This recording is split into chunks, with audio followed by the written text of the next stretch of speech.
Today, we're going to discuss the top 9 leadership styles for success.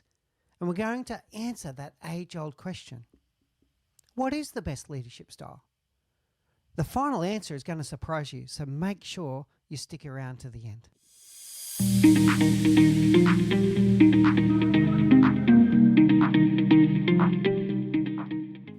Welcome back to the Leadership Project. There's a lot of debate out on LinkedIn and other social media about which is the best leadership style. There's a lot of documents out there. Some of them can be quite confusing. So today, we're going to break down the top 9 leadership styles for success. And at the end, tell you which one is best. I'm going to break this into 3 categories: decision-making, motivation, and support. In this first category, we're going to discuss how we make decisions and how we give direction. And the 3 leadership styles in this category are autocratic, democratic, and laissez-faire. Autocratic is your typical command and control style of leadership. This is the my way or the highway type of boss that many of us have had before. They make decisions with little or no input from others and just push forward with a certain direction. This doesn't work well in most circumstances. People usually disengage and feel very disempowered. But don't write it off completely, because there are moments in time in a business where that autocratic leadership style is exactly what's needed. You might be facing a time-critical crisis where you just need someone to grab hold of the reins, take control, and make decisions. The pros of autocratic leadership are fast decision-making and an unwavering commitment to a certain course of action. The disadvantages are a lack of diversity in decision-making, diversity of perspectives, collecting those different ideas about how you might address the current problem. There's also a lack of inspiration for the team. Where's the me in all of this? What's in it for me? And also the team feel disempowered and disengaged. Furthermore, the autocratic leader can become a choke point in the business where things don't happen unless they make a decision. And it limits the growth opportunities for members of the team where they don't get their chance to make decisions and problem solve. Their democratic leader is one that solicits a lot of input and ideas from their team before making a decision. In some cases, they may even delegate that decision to others in the team. Democratic leadership fosters diversity of thought and usually creates an environment for better decisions and better problem solving by collecting that diversity of perspective. However, it also has its limitations. It may lead to indecisiveness or stalemates where the team just simply can't agree to any course of action. So the advantages of democratic leadership are the collection of diversity of perspectives and improved decision making, where the team feel more empowered and engaged in the decision making, and you can create more innovative solutions to the problems that you might be facing. The disadvantages are slow decision making or indecisiveness, or perhaps even stalemates where you don't make a decision because people can't agree and there's a lack of coherent direction in the team. Laissez-faire leadership is a hands-off approach that allows team members to work independently and make their own decisions. The literal translation of laissez-faire is allow to do. Whilst this may feel empowering to some, for others it's going to make them feel unsupported and rudderless.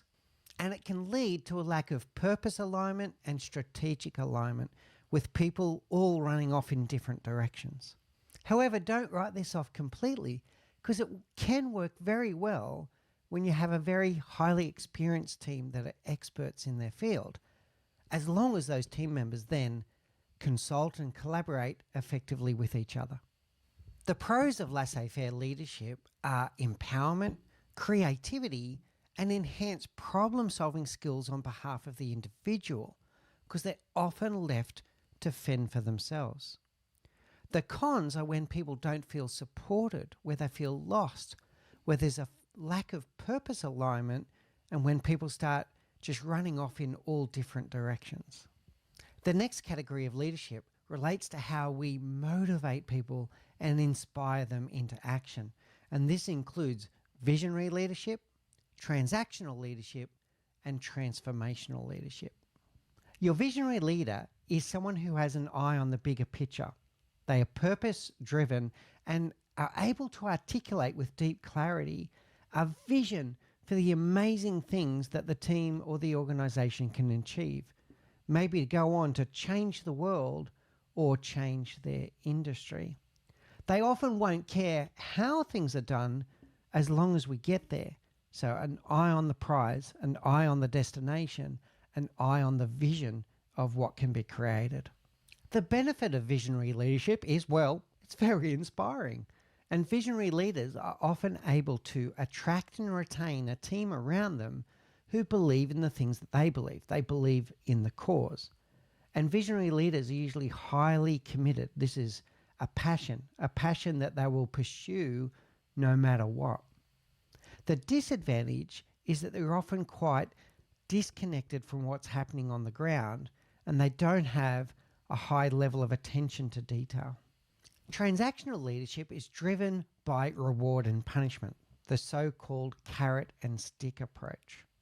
Transactional leaders are very task-focused and reward people for success and usually punish people for failure. This may sound horrible to some, but it can be quite effective with the right team in the right situation and for the right reasons. The benefits of transactional leadership is that it can be very motivating, particularly for competitive employees. These employees get clarity of goals and objectives and have regular celebrations of their success. The disadvantage is that it can be very cutthroat and you can foster an unhealthy competition between employees. It may even lead to diminishing people's ability to tell the truth about project status. They might start hiding things or even game playing where they try to manipulate the situation to ensure that they get that bonus and that they avoid the punishment. And it can be quite dangerous if the rewards are inequitable with the situation. For example, if people don't feel that they were empowered and enabled with the right resources to achieve the goal, they might find the whole reward equation unfair. Transformational leadership is hallmarked by always looking to improve performance. They're always looking for change and always looking to challenge the status quo. This can be critical in organizations like startups or in industries that are changing very rapidly, or if your team over a period of time has fallen behind or fallen into poor practices that lead to inefficiencies. The mindset here is that if you're not changing, you're falling behind. The challenge is that people can become change weary. You may not have fully capitalized on the last change before you're implementing this new change because you're going at such a pace. And you may also do damage to what is working whilst you're trying to address what is not working. The pros of transformational leadership are rapid growth, adaptability and agility inside the team, and that it's never boring. The cons are change weariness, a feeling that the goalposts are always shifting, and burnout of the team and potentially the leader. The next category of leadership relates to how we support our team on a day-to-day basis. The styles in this category include pace setting, servant leadership, and coaching. The pace setting leader leads from the front. You'll usually find them rolling their sleeves up and mucking in every single day. They'll often have a mindset of never ask someone else to do something that you wouldn't be willing to do yourself, or phrases like lead by example. The pace-setting leader can set an absolute cracking pace and can get through a mountain of work, but sometimes it's at the expense of leaving their team behind. The advantages of pace-setting leadership is they're usually individually prolific in terms of their own productivity. They're usually role modeling the behaviors that they want to see in others. And the team get the feeling that the leader is with us, that the leader is in the trenches and digging with us. There are also many disadvantages to pace-setting leadership as well. They'll often leave the team behind. They'll become a choke point in the business that limits productivity. They might set a standard that others find it very difficult to live up to, and they may lead to burnout. And I'm talking about burnout of themselves as a leader by trying to set such a cracking pace every day. The principles of servant leadership are quite often misunderstood, but they're designed to empower, enable, and energize the team. Once the overall vision is set, team members are left to make their own decisions about prioritization and where their focus should be, and the leader turns into a support role, supporting and enabling them to be successful in their tasks. The servant leader will be often asking questions like, what are you working on today? Is there any help that you need? Do you need more resources? Are there any challenges or roadblocks that I can remove for you? The pros of servant leadership include empowerment and engagement of the team. The team feel like their leader really cares about them. They can be left to come up with very innovative solutions to the problem that was allocated to them, with the concept that different is not wrong. The disadvantages include drifting away from the original goals and objectives and having inefficiencies and failed goals, or frustration from team members who sometimes just do want direction given. There's also an issue with the word servant, where some people start thinking about servitude, which is, I'm hoping, a long way in the past of society. So there can be a negative connotation just over the term servant leadership, even though it is well intended. A coaching leadership style is focused on the individual and allowing them to work on their strengths and weaknesses. It believes that when we look after the individuals and we look after their development, that the results will come.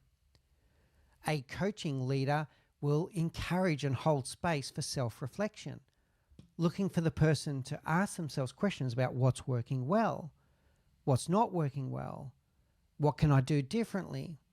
Do I have limiting beliefs that I need to master so I can move forward? A coaching leader will usually ask many more questions than they give answers and take their team member on a journey of self-discovery. The team member will feel really supported and take great ownership of their own career and their own self-development. But they may also get frustrated because sometimes they just want an answer to that question. They don't want a barrage of questions asked back to them. The advantages of a coaching leadership style is the focus on the growth of the individual and engagement and ownership as they take extreme ownership of their own career and results. The disadvantages is that it can be very time consuming and can be very frustrating for the person who sometimes doesn't want coaching. They just want to get on and do things. And it could be that the priorities of the individual's career start taking precedence over business goals that are really critical. So here's the moment you've been waiting for. So which one is the best? We've got our three categories. We've got our decision-making category, autocratic, democratic, laissez-faire. We've got our motivational category, visionary, transactional, transformational. We have our support category, pace setting, servant leadership and coaching. So which one is best? The answer is number 10, adaptive or situational leadership. Adaptive leadership enables us to adapt to the needs of the individual. You are not going to lead an intern in the same way that you would lead a 30-year veteran in your industry. An intern may need a lot of direction, maybe even bordering on the much maligned micromanagement. But micromanagement is certainly not going to end well if you try that with a 30-year veteran. So adaptive leadership, adapting to the needs of the individual. Situational leadership is adapting to the situation, looking at what the situation requires at this moment and being intentional about which leadership style we show up with. You might be in a time-critical crisis for the business where an autocratic style is needed. And then there's going to be other times where maybe you're setting the vision and the strategy, and therefore the CEO or the leader should step forward and take center stage. And then there's going to be other times where democratic leadership, servant leadership, coaching styles are going to be what is going to serve your team best. So there is no one answer. The answer is to use the right leadership style at the right time for the right reason, and to do so with intentionality. One thing for certain is that as leaders, we need to learn and grow every day. We need to pay attention and adapt based on what's working and what's not working.